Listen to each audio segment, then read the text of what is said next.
사실 저희가 많이 쓰는 용어는 아닌데 이제 다른 용어들하고 좀 혼용이 돼서 이제 사용을 하시는 것 같아요.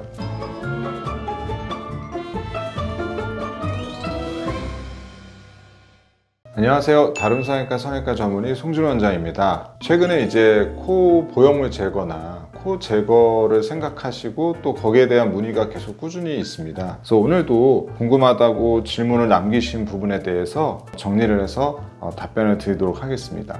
수축기가 뭔가요? 이 질문 언젠가 나올 거라고 생각을 했는데요. 사실 저희가 많이 쓰는 용어는 아닌데 이제 다른 용어들하고 좀 혼용이 돼서 이제 사용을 하시는 것 같아요. 이제 수축기를 설명을 드리려면 이제 상처가 치유되는 과정에 대해서 간단하게 말씀을 드려야 되는데, 이제 상처가 생겼어요. 그러면은 피가 날 수 있겠죠. 처음에는 지혈이 이루어집니다. 피가 멈추면 제일 먼저 나타나는 거는 수시간에서 또는 한 2일에서 한 3일 정도 염증기라는 게 나타나게 됩니다. 이 상처 부위를 깨끗하게 만드는 그런 작용을 하게 됩니다. 이 염증기 이후에 나타나는 게 뭐냐면은 증식기라는 게 있습니다. 이 증식기라는 건 뭐냐면 상처가 생겼어요. 그러면은 이 부분을 염증 세포들로 인해서 이제 깨끗해졌으면은 이제 이 부분을 채워야죠. 이렇게 세포들이 막 증식을 해서 이런 결손 조직을 채우는 시기가 증식기고요. 이 시기가 대개는 뭐 3, 4개월, 30일 정도 보시는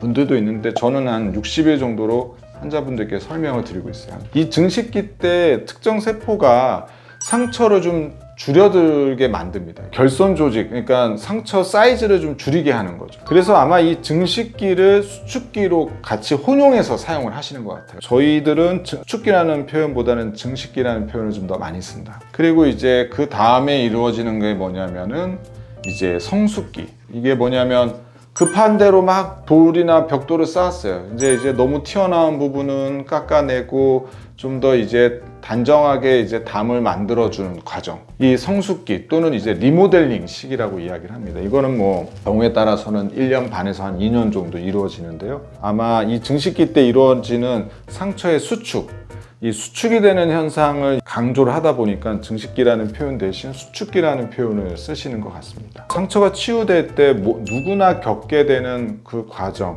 그게 이제 수축기라고 보시면 될 것 같습니다. 다음 질문이 코성형에서 구축이 생기는 이유가 뭔가요? 라는 건데요. 코 안에서 여러 가지 이유로 문제가 생겼을 때, 특히 이제 보형물의 원인으로 인해서 문제가 생긴다면은 염증 세포들이 막 와가지고 깨끗하게 만들려고 하고, 그러 다음에 이렇게 뭐 증식기, 성숙기 이렇게 넘어가야 되는데, 이게 보형물이라는 게 계속 남아 있어요. 그럼 우리 몸에서 봤을 때는 깨끗하게 만들어야 되는데 깨끗해지지가 않아요. 계속 넘어가는 게 아니라 계속 무한 반복을 하는 거죠. 염증이 계속 이루어지고 염증으로 인해서 생기는 결과물들이 계속 쌓이는 거죠. 그러다 보면은 이제 피막도 두꺼워지고 그런 상황이 이제 주변 조직에도 손상을 일으키게 되고, 그래서 나중에는 코 모양의 변형을 일으키는 구축이 발생하게 되는 겁니다. 그래서 만약에 코에 특히 보형물이 들어가 있는 상황에서 보형물로 인해서 생기는 문제가 발생을 했다 그러면 최대한 빨리 보형물만 제거를 해도 구축이 더 진행하지는 않게 됩니다. 이렇게 질문들을 홈페이지나 또는 유튜브에 남겨주시면 제가 또 정리를 해서 다음 기회에 또 답변을 드리도록 하겠습니다. 지금까지 다림성형외과 성형외과 전문의 송준호 원장이었습니다. 감사합니다.